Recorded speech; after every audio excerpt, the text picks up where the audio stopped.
Bonjour à tous. On est en direct de la carrière des poneys plumes et de la session vermifuge.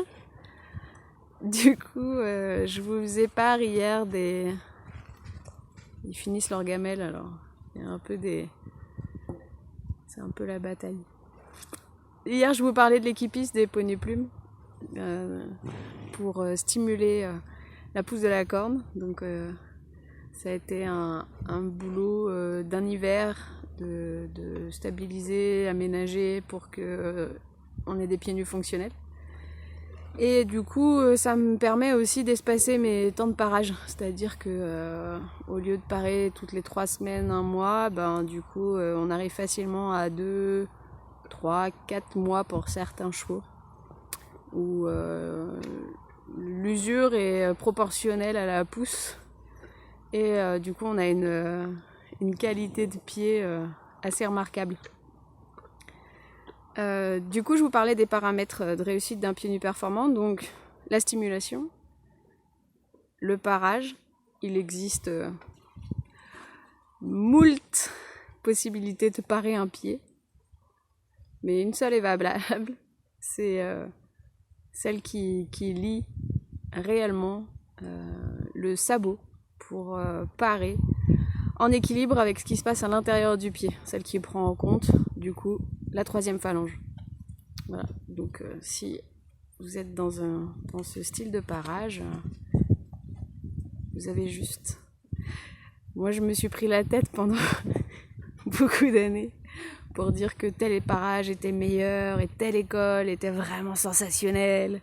Puis en fait, on grandit, on évolue, et puis on se rend compte qu'on perd beaucoup d'énergie et qu'on casse beaucoup de liens pour faire valoir une méthode plus qu'une autre. Si votre cheval n'a plus les pieds sensibles, si vous pouvez faire ce que vous avez envie de faire, c'est royal. Voilà.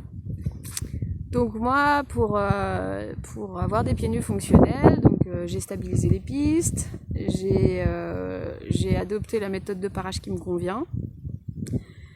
Puis au bout d'un moment, certains pieds n'évoluaient plus avec déjà ces 2 paramètres-là. Donc du coup, je me suis orientée vers les pratiques de soins holistiques, c'est-à-dire qui prenaient en compte la globalité du cheval.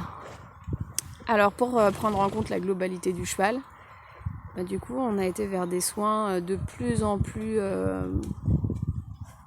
subtils. On a commencé par l'ostéo. Il y a ostéo et ostéo. Donc il a fallu trouver le praticien qui correspondait à mon approche.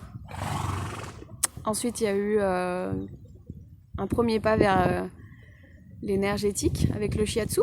Donc une complémentarité ostéo-shiatsu qui apporte vraiment un mieux-être.